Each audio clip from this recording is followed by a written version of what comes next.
Bueno, siguiendo con nuestro programa, pues es un placer presentar a la doctora Begoña González, licenciatura en Medicina y Cirugía en la Universidad de Santiago de Compostela, doctorado en Medicina y Cirugía de la Universidad Autónoma de Barcelona, especialidad en el aparato digestivo del Hospital de la Santa Creu i Sant Pau. Actualmente es médico adjunto consultor en endoscopia digestiva del Servicio de Gastroenterología del Hospital Clínic de Barcelona y es profesora asociada de la Universidad de Barcelona. La doctora Begoña nos va a ilustrar en cuanto al papel de la cápsula endoscópica en el diagnóstico y seguimiento de la enfermedad inflamatoria intestinal. Adelante, doctora, con su charla. Muchas gracias. ¿Me confirmáis, por favor, que estáis viendo bien la presentación? Perfecto. Pues bueno, una vez más agradecer a la Asociación Colombiana de Endoscopia Digestiva que me haya invitado no solamente a moderar, sino también a hacer esta charla y tener la posibilidad pues, de estar con todos vosotros esta tarde.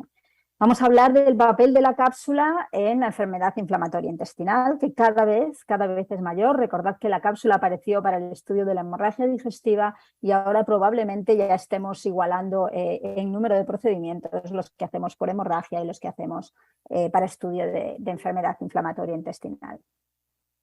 Como todos sabemos, la enfermedad inflamatoria intestinal, la enfermedad de Crohn, fundamentalmente las dos aparecen como una consecuencia de una susceptibilidad genética asociada a factores ambientales, factores de la microbiota, que hacen que se produzca una respuesta inmune exagerada y esto se traduce en una inflamación de la mucosa. Esta inflamación tiene una fase inicial, donde los cambios son mínimos, y una fase más avanzada, donde aparte de inflamación tenemos ya presencia de fístulas, abscesos, estenosis, como todos ya conocemos. Esta diapositiva la conocéis todos de sobra. Pasamos de un patrón inflamatorio y un 88% de nuestros pacientes van a tener un patrón penetrante o estenosante después de 20 años de enfermedad. Y estas van a ser las imágenes que podemos ver en una cápsula endoscópica. Desde una enfermedad incipiente empiezan a aparecer cada vez más úlceras, pasamos de las aptas a las úlceras, a úlceras más difusas y a presencia de estenosis. ¿Dónde tiene que estar la cápsula? Pues creemos que la cápsula tenemos que utilizarla fundamentalmente y siempre que sea posible en fases muy iniciales de la enfermedad. Es aquí donde tendremos la posibilidad de poder cambiar el curso de la enfermedad, cuando podamos actuar desde el principio. Como todos sabéis, el diagnóstico de la enfermedad de Crohn se basa en la combinación de parámetros clínicos, radiológicos, endoscópicos e histológicos, y desde el punto de vista endoscópico contamos fundamentalmente con la ileocolonoscopia. Es la técnica clásica que nos permite el diagnóstico cuando las lesiones están en el colon o en el ilion terminal, y pues desde el año 2001 y 2002 con la cápsula endoscópica y la enteroscopia profunda, que nos permiten diagnosticar y tratar o diagnosticar en casos dudosos aquellas lesiones del intestino delgado. Hasta un 80% de los pacientes con una enfermedad de Crohn van a tener afectación del intestino delgado. Cuando esta afectación incluye el ilion terminal, el diagnóstico es sencillo, una ileocolonoscopia con biopsia nos lo va a proporcionar, pero lo que ocurre es que en un porcentaje de casos la afectación está únicamente en el yeyuno o en el ilion proximal. Con esta localización no llegamos con la ileocolonoscopia y esto puede llevarnos a un importante retraso en el diagnóstico y eso sí asociado a un peor pronóstico. Por tanto, la cápsula aquí es donde tiene un papel primordial. Y con la cápsula podemos ver un gran espectro de lesiones, ya os lo enseñaba antes, desde aftas, inflamación más leve hasta úlceras y presencia de estenosis. Pero como decía el doctor Nogales, no todas las úlceras del intestino delgado van a ser enfermedad de Crohn, con lo cual es muy importante tener una muy buena historia clínica del paciente y hacer un diagnóstico diferencial con todas estas entidades que podéis ver y que él nos ha explicado. ¿Qué ocurre? Que con la cápsula los criterios diagnósticos que tenemos en el momento para diagnosticar un Crohn de intestino delgado son estos que veis aquí, del año 2004. No hemos avanzado en este sentido, aunque nos parece increíble. Y los criterios diagnósticos de Mohs son la presencia de más de 3 ulceraciones difusas o múltiples. Esto, evidentemente, tiene un valor predictivo positivo muy bajo y lo único que puede hacer y que nos permite es excluir una enfermedad de Crohn más que confirmarla. Si hay 3 ulceraciones, diremos que puede ser sugestivo y el resto o es normal o es muy, muy inespecífico. Lo que sí hemos conseguido es que podamos hablar todos de una misma manera en cuanto a la afectación del intestino delgado. Tenemos 2 índices de actividad endoscópica, que son el índice de Lewis y el índice, el Capsule Endoscopy TEDAI o NIF score. Estos dos nos permiten clasificar o evaluar la afectación de intestino delgado. Así, este es el índice de Lewis. El índice de Lewis es probablemente el más utilizado porque contamos con él, es de muy fácil acceso, lo tenemos en el software de la cápsula endoscópica de Medtronic, con lo cual a la vez que revisamos el vídeo podemos obtener ya una puntuación. Y lo que hace este índice es dividir el intestino delgado en 3 tramos, un tramo proximal, medio y distal, y en cada uno de ellos evalúa la característica de las vellosidades, la presencia de úlceras y la presencia o no de estenosis. La puntuación que obtenemos es la del tramo de intestino más afectado y nos movemos en estos valores que veis aquí. Diremos que el estudio con cápsula es normal si tenemos un valor de menos de 135, que habrá cambios leves entre 135 y 790 y hablaremos de inflamación moderada severa cuando es superior a 790. Aquí veis la pantalla que vemos en el software de cápsula, donde podemos ir viendo y clasificando cada uno de los tercios del intestino delgado y después la presencia de estenosis. Aquellos segmentos que estamos evaluando se encienden de un color diferente para facilitarnos esta evaluación. Y este es el índice del Capsule Endoscopy TEDAI. Es muy similar, únicamente divide el intestino delgado en 2 segmentos, proximal y distal, y evalúa inflamación, extensión de esta inflamación y presencia de esta estenosis, dándonos también un valor que se corresponde con el valor del Lewis. Pero ¿qué ocurre? Y sobre todo cuando hablamos de cápsula en enfermedad de Crohn, ¿cuál es el gran temor de todos aquellos que la utilizamos, que era mucho más antes que ahora, pero que sigue existiendo, sobre todo en aquellas personas que empiezan a utilizar la cápsula, en aquellos médicos, y es la retención de la cápsula endoscópica. La retención de la cápsula, que es lo que definimos como la cápsula más de 2 semanas en el tubo digestivo después de su administración, tiene tasas de retención muy variables. Hasta hace años se hablaba de una tasa de retención de la enfermedad de Crohn superior al 15 o al 20%. Esto ya no ocurre en el momento actual porque afortunadamente hacemos muy buenas historias clínicas. Nos mirábamos muy bien a aquellos pacientes a los que les indicamos la cápsula y la tasa de retención es muy baja con estas cifras que podéis ver aquí. Claro que es mucho más alta en aquellos pacientes que ya tienen síntomas oclusivos, pero en este caso tenemos que ir a buscar otra prueba diagnóstica y no la cápsula endoscópica. ¿Qué ocurre cuando se queda retenida a una cápsula? Generalmente la retención de la cápsula es asintomática, menos de un 2% van a dar síntomas de oclusión aguda o de perforación, y lo vamos a saber porque cuando revisamos las imágenes vemos que la cápsula no pasa, nos encontramos una estenosis o el paciente nos dice que no la ha expulsado y entonces hacemos una radiografía y nos encontramos pues estas imágenes que veis aquí. Sobre todo, hay que transmitir tranquilidad. Si la cápsula se queda retenida en un paciente con una enfermedad de Crohn, no tenemos que correr, sino que en la mayoría de los casos el paciente la expulsa, aunque sea más allá de los 15 días. Podemos hacer tratamiento médico, podemos hacer tratamiento con corticoides en caso de no expulsión, podemos hacer tratamiento con anti-TNFs y si lo que tenemos es una lesión tumoral, pues el tratamiento es el tratamiento quirúrgico. Si tenemos una enfermedad de Crohn o una estenosis donde la cápsula se ha quedado retenida, ha pasado el tiempo, no va con el tratamiento médico tampoco, pues entonces tenemos 2 opciones, o bien una enteroscopia profunda, una enteroscopia de balón, una enteroscopia motorizada que nos permite pues, avanzar más en profundidad, ir a retirar esta cápsula o si no, en último caso, sería la cirugía. Para evitar todo esto, lo ideal es utilizar una cápsula Agile Patency siempre que tengamos dudas. Es una cápsula reabsorbible, como todos ya sabéis, que tiene un microchip que puede ser identificado por radiofrecuencia, aunque este no es el método que utilizamos habitualmente. Este escáner ha pasado casi a la historia.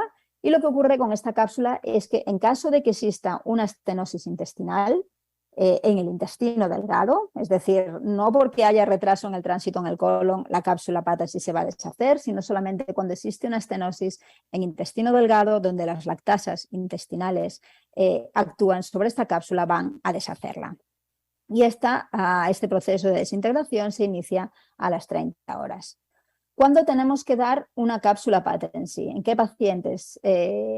En algunos casos de sospecha y en todos aquellos pacientes con enfermedad de Crohn establecida, en pacientes con tratamiento crónico con antiinflamatorios durante más de 6 meses, en pacientes que tengan dolor abdominal o sospecha de síntomas obstructivos, en aquellos que tienen una anastomosis en el intestino delgado y fundamental también en todos aquellos pacientes que tengan antecedentes de radioterapia abdominal.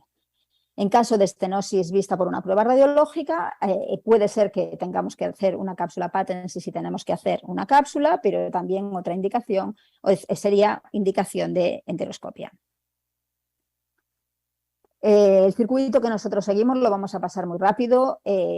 Valoramos todas las solicitudes de cápsula, consideramos aquellas que pueden tener una sospecha de estenosis y las consideramos candidatas a cápsula Patency. La cápsula Patency no requiere ninguna preparación intestinal previa y lo que hacemos es darle un kit Patency a nuestros pacientes, controlar sus síntomas y decirle que recuperen la cápsula y nos la traigan al hospital. Les damos una hoja informativa donde les explicamos exactamente cómo ingieren la cápsula Patency y cómo la pueden recuperar para que para ellos sea más fácil recuperarla en esta especie de váter portátil que les damos y este tubito, este frasco para que coloquen dentro la cápsula recuperada apuntándonos el día y la hora en la que la expulsan. Esta es para nosotros la manera más eficiente de hacer las cápsulas Patency, de recuperarlas y de tener total seguridad de que no vamos a tener problemas. Si la cápsula aparece, nos la devuelven de una de estas dos maneras, evidentemente adelante es candidato a cápsula. Si la cápsula Patency está rota o desfigurada en su circunferencia o nos la encontramos de esta manera, el paciente no es candidato a una cápsula convencional. Esta es, por ejemplo, una de las cápsulas que nos trajo un paciente recientemente.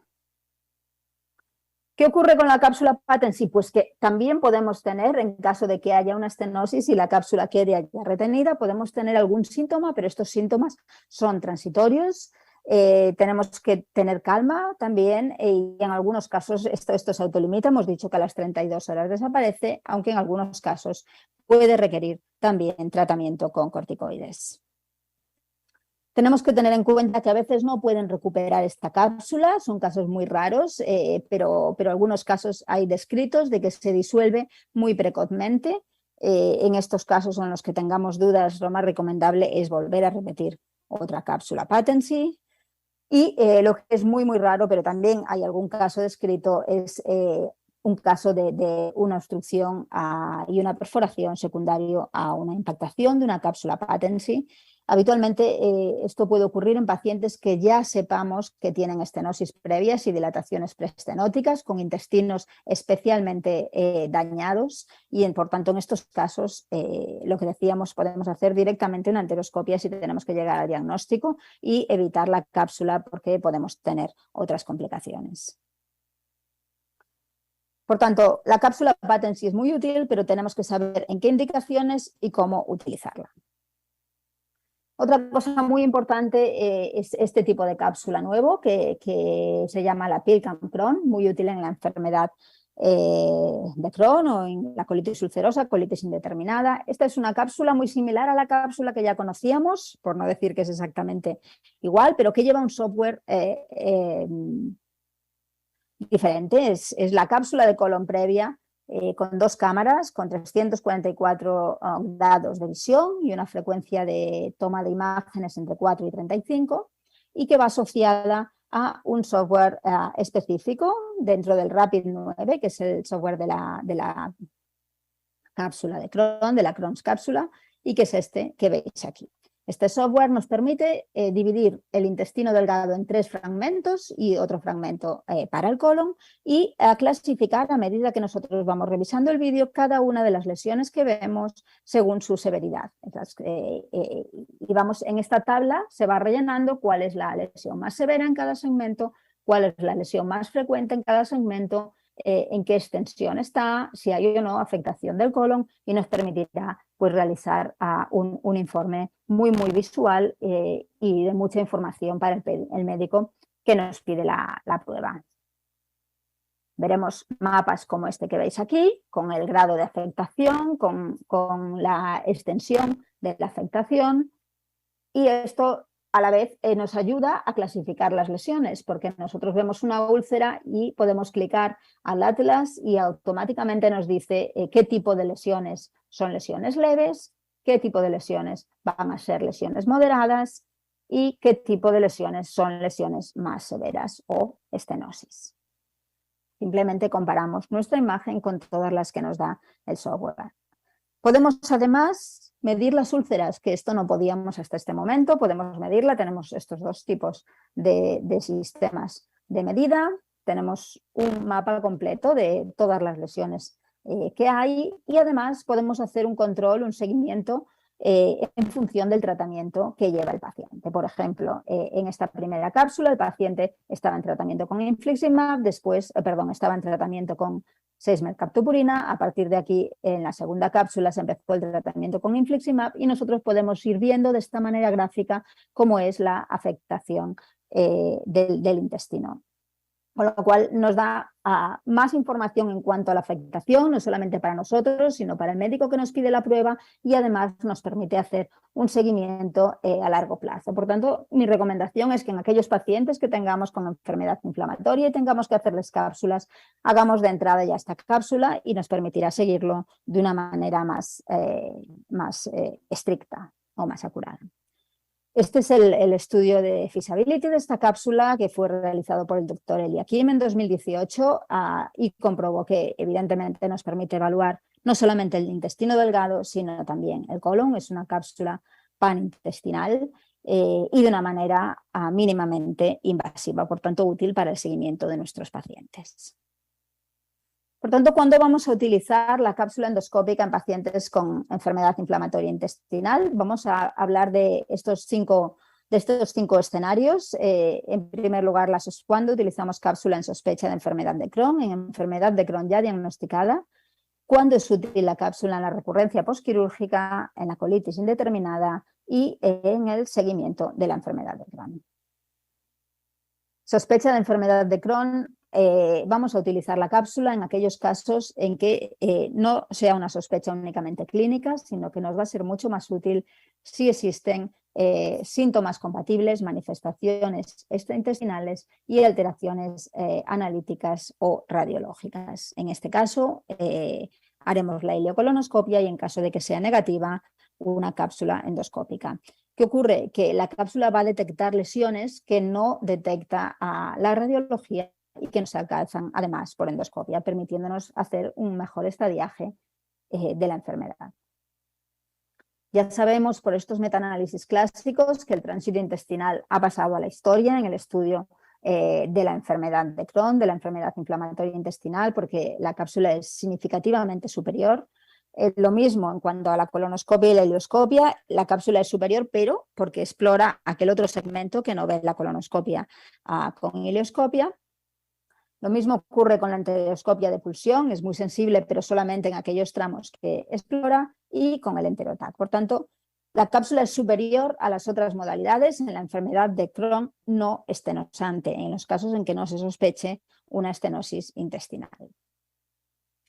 Por tanto, ¿qué nos dicen las guías? Y ahora hablaremos de las guías que seguimos en el momento actual, que son las guías publicadas por Marco Benacho en Endoscopy en 2015, y os hablaremos ya también algunas pinceladas de las nuevas guías que están a puntito de salir y que ya están redactadas.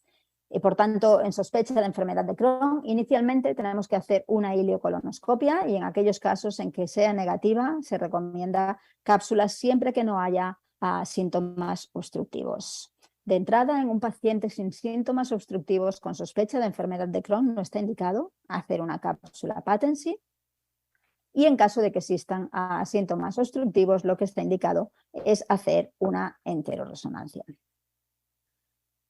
Muy importante, y nos lo explicaba el doctor Nogales, haber retirado antes el tratamiento con antiinflamatorios. Las nuevas guías recomiendan el uso de, la discontinuación o parar los antiinflamatorios, ambos los selectivos y no los selectivos, al menos un mes antes de la cápsula endoscópica, porque pueden existir lesiones que nos lleven a confusión, con lo cual tenemos que hacer cápsula en aquellos pacientes que no tomen AINES por lo menos en el último mes, y en caso de que existan lesiones tenemos que biopsiarlas, tanto si existen lesiones con la cápsula endoscópica como lesiones con la enteroresonancia. Nunca podemos dar por diagnóstica una enfermedad de Crohn sin tener la anatomía patológica, con lo que se recomienda, las guías recomiendan hacer una enteroscopia y tomar biopsias de aquellas lesiones diagnosticadas o con la cápsula o con la enteroresonancia. En la enfermedad de Crohn ya diagnosticada, ¿cuándo vamos a hacer una cápsula? Pues vamos a hacer una cápsula en aquellos casos en que existan síntomas que no se explican con los hallazgos que tenemos en la ileocolonoscopia o en la enteroresonancia, y siempre y cuando la cápsula implique un cambio en el manejo del paciente, es decir, va a estar indicada para estudiar la extensión de la enfermedad de Crohn, para hacer un mapa de la enfermedad, para estudiar la severidad, para detectar afectación aislada de intestino delgado, que como sabéis tiene importantes implicaciones pronósticas y en el tratamiento, y para valorar curación mucosa. Según las nuevas guías que se publicarán en breve, en aquellos pacientes con enfermedad de Crohn ya diagnosticada, la enteroresonancia está indicada para estudio de extensión, identificación de estenosis y valoración de enfermedad extraluminal. En caso de que no existan hallazgos, se realizaría una cápsula endoscópica que nos servirá, y ahora sí, ya es la primera vez que las guías hablan de esto, para valorar el estudio de la enfermedad y monitorizar la enfermedad desde el punto de vista trick to target, es decir, utilizar la cápsula como una herramienta más dentro del algoritmo trick to target. Además, las guías nuevas nos recomiendan utilizar índices de actividad para que todos podamos hablar de la misma manera, utilizar el índice de Lewis o el Capsule Endoscopy CDAI para seguir a nuestros pacientes para evaluar la respuesta al tratamiento médico, utilizar la patency, la cápsula patency cuando sea necesario, y utilizar la cápsula patency en caso de sospecha de estenosis, porque sabemos que las pruebas radiológicas, tanto el enteroTAC como la enteroresonancia, en ocasiones pueden o bien infravalorar o sobreestimar la presencia de algunas estenosis. Otro apunte de las guías es que en aquellos casos de retención de la cápsula no hay que correr, y que lo que tenemos que hacer es una enteroscopia para retirarla, siempre y cuando no pase espontáneamente o con el tratamiento médico. Sabemos que esta es una polémica continua, la cápsula y la enteroresonancia. Sabemos que la cápsula y la enteroresonancia son técnicas complementarias. La enteroresonancia ve todas las lesiones extramurales que no ve la cápsula y nos permite diagnosticar fístulas y estenosis. Por el contrario, la cápsula endoscópica va a ver muchas más lesiones, ya no solamente en el ilion terminal, como veis en este estudio, sino también en el ilion más proximal y en el yeyuno, no solamente en el yeyuno, como sabíamos previamente, sino también en el ilion y en el ilion terminal, como podemos ver en este estudio. Por tanto, ambas son complementarias, no tenemos que elegir, sino que las dos nos van a dar mucha información y nos van a permitir que la cápsula tenga un impacto no solamente en el diagnóstico, sino también, como podéis ver aquí, en generar nuevas exploraciones y nuevos tratamientos, con lo cual vamos a optimizar el tratamiento de nuestros pacientes. ¿Qué ocurre en la recurrencia postquirúrgica? En la recurrencia posquirúrgica hay múltiples estudios que hablan de cuál es la técnica a utilizar. En este estudio que veis aquí, de nuestro compañero Vicente Pons, del grupo de intestino delgado español, la cápsula endoscópica es superior a la ileocolonoscopia en la evaluación de la recurrencia posquirúrgica. ¿Qué ocurre? Que evidentemente la cápsula explora mucho más intestino delgado y podemos tener una recurrencia de la enfermedad más proximal que la evaluada por la ileocolonoscopia. En cambio, en este otro estudio rechazan esta idea de que la cápsula puede reemplazar a la videocolonoscopia. Probablemente la unión de las dos sea lo ideal. Y en este estudio que veis aquí, que es muy interesante, vemos que dividen dos grupos de pacientes. Aquellos en los que hacen ileocolonoscopia más cápsula y otros en los que van a hacer solamente una ileocolonoscopia. En el momento en que se encuentren lesiones, aquellos pacientes tenían que empezar un tratamiento médico, o bien azatioprina o infliximab. ¿Vale? Entonces lo que ocurre es que en el primer grupo de pacientes en los que se hizo ileocolonoscopia más cápsula se detectaron 11 pacientes más con recidiva, con lo cual 24 pacientes iniciaron tratamiento, mientras que en el grupo que se hizo solamente ileocolonoscopia, solamente 15 pacientes iniciaron tratamiento porque se diagnosticaron menos pacientes. ¿Qué ocurre con la recurrencia posquirúrgica en este caso? La recurrencia que evalúan un año y medio después, ven que es significativamente inferior en el grupo de pacientes a los que habían hecho el seguimiento con ileocolonoscopia más cápsula, y esto es a expensas de estas lesiones más proximales que no se pudieron evaluar y que también suponen una recurrencia de la enfermedad. Por tanto, la cápsula es segura y nos ayuda a monitorizar la enfermedad, por tanto tenemos que utilizarla. ¿Y qué ocurre con la colitis indeterminada? Aquellos casos que no sabemos si es una colitis ulcerosa, si es una enfermedad de Crohn, de qué se trata. Pues realmente esto daba mucho miedo al principio por estudios como este que veis aquí, donde de 120 pacientes, un 16%, algunos de ellos después de una colectomía, fueron diagnosticados de enfermedad de Crohn. En este otro estudio veis también como 36 pacientes con una colitis indeterminada, un 25% acabaron teniendo una enfermedad de Crohn. Esto es muy importante no solo desde el punto de vista del tratamiento, sino fundamentalmente que estos pacientes en ocasiones son sometidos a colectomías y la enfermedad continúa existiendo. Esto, para tranquilizarnos un poco en este aspecto, apareció hace un par de años este estudio, que es el Capcolitis Study, donde buscan lesiones en pacientes con colitis ulcerosa. Incluyeron 125 pacientes, es un estudio prospectivo, y vieron que de todos aquellos pacientes que tenían lesiones, únicamente un 4% de los pacientes fueron diagnosticados de una enfermedad de Crohn. Esto es, como podéis entender todos, bastante tranquilizador.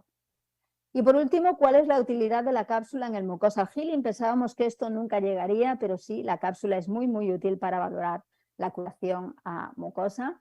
Este es un metaanálisis en el que se incluyen 5 estudios y 142 pacientes que evalúan la curación mucosa basal y en el seguimiento con la cápsula, y concluyen que la presencia de curación mucosa y un bajo índice endoscópico, un índice de Lewis que utilizan aquí, son predictores de un mejor outcome en el seguimiento. Y este otro estudio que evalúan también recurrencia, es un estudio que clínicamente es difícil de reproducir porque hacen un seguimiento muy exhaustivo de pacientes con enfermedad de Crohn y afectación de intestino delgado. Les hacen una resonancia, una cápsula patency y una cápsula basal, y posteriormente cada 3 meses evaluación clínica y analítica con calpro y PCR, y cada 6 meses durante 2 años una cápsula endoscópica. ¿Qué ocurre? Ven una recurrencia de un 30%, de un 28%, y el factor predictivo, los factores predictivos de recurrencia basales son un Lewis de más de 350, una PCR elevada y una calprotectina elevada. A lo largo del seguimiento ven que la elevación del Lewis por encima de 383 con respecto al basal predice una recidiva más precoz en 6 meses, lo cual es muy útil para que nosotros podamos intensificar el tratamiento y actuar de una manera adecuada y precoz. Muy importante, por tanto, la cápsula, utilizar el Lewis basal para ver cuál es el riesgo de recaída de nuestros pacientes. repetir cápsulas, repetir calprotectina, y porque todo esto nos puede dar datos muy importantes para predecir las recidivas o las recaídas. De todas maneras, todo esto son estudios recientes que requieren pues, validación. Vamos a pasar esto, que es exactamente lo mismo, y esta ya es mi última diapositiva. Por tanto, la cápsula nos va a permitir, punto número 1, estudiar el intestino delgado y hacer un mapa exacto de dónde están las lesiones. En segundo lugar, ver la curación mucosa, ver la respuesta al tratamiento que estamos poniendo a nuestros pacientes. Y en tercer lugar, es muy útil también para predecir la recurrencia asociada, evidentemente, a la ileocolonoscopia. Muchas gracias por vuestra atención.